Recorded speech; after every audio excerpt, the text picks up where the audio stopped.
Hi guys, how we doing? It's me, it's Jean, I'm back. I wanted to jump on here really quick.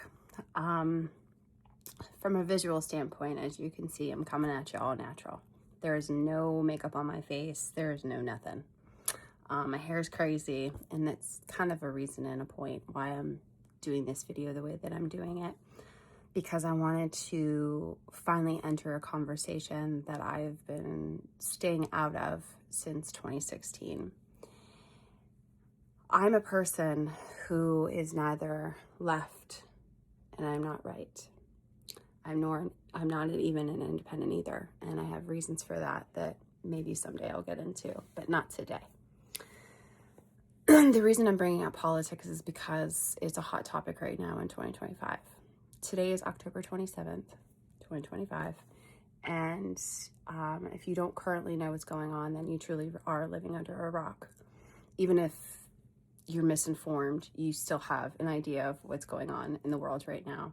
And the topic of conversation is something that doesn't affect me, but it does affect me. It affects people I care about, people who are extremely close to me.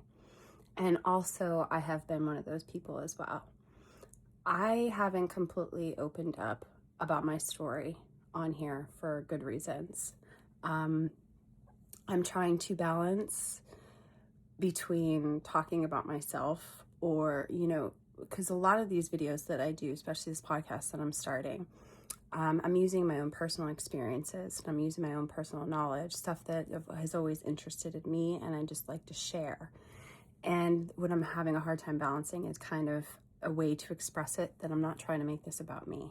But today, this is a personal thing and it is about me and it's about people that I love and I cherish and I care about. Now, since I'm neither left or right, I am a humanitarian, okay? And I'm actually part of the Green Party. And for good reason. I have some ideologies from all aspects, from all of them, okay? I'm an independent thinker, but I'm not an independent. This snap thing, this conversation, is hurting my soul because I have been there multiple times in my life. And it was, when it was available to me, you better bet your ass I took it. And it was the only way that I was able to eat. Now, there are times in my life I tried to apply for it and I didn't even qualify. And that was in a blue state. It wasn't until I got to a red state, my mouth. It wasn't until I got to a red state that they actually made it happen. I've been closely evicted from my apartment. I have had life problems. I'm not a rich kid. I didn't grow up with billionaires or millions of dollars. And even today, what was called middle class back then is now poor.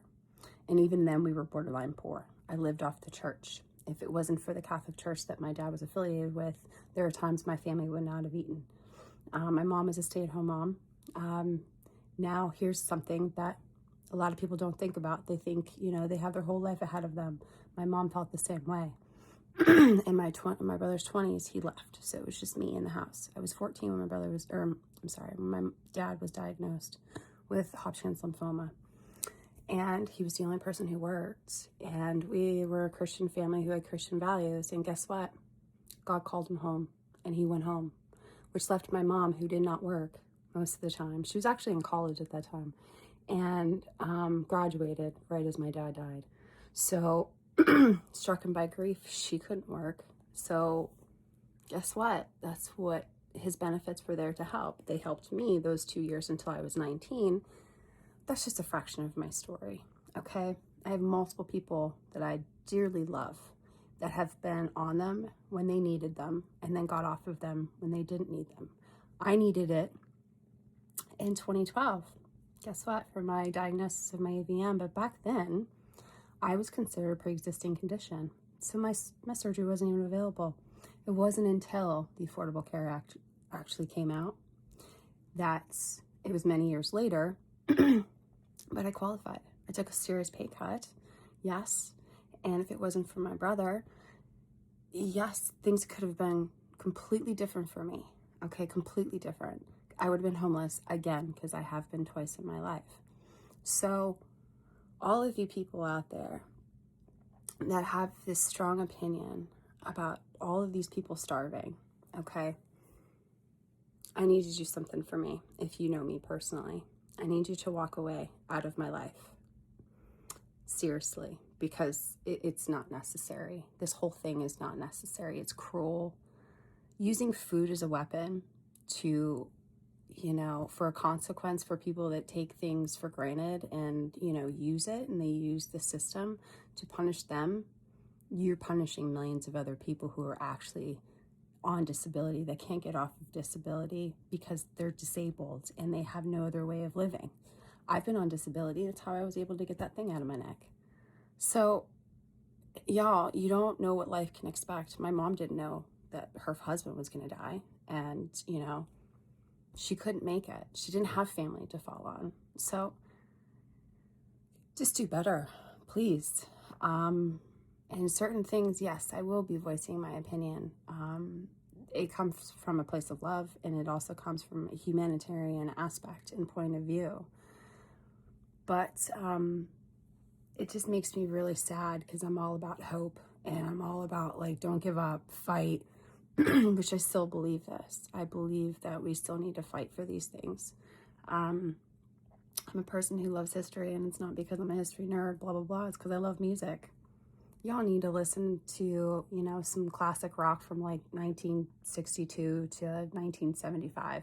Listen to the music. It's all right there. If you don't know what I'm talking about, then I guess you just don't know what I'm talking about. But if you do, you know. We're reliving it again, and we're going to have to do this all over again, guys, except for it was people that, they're not around anymore to fight for it. It's up to us. Cheers. Be authentically you, always, no matter what. Cheers.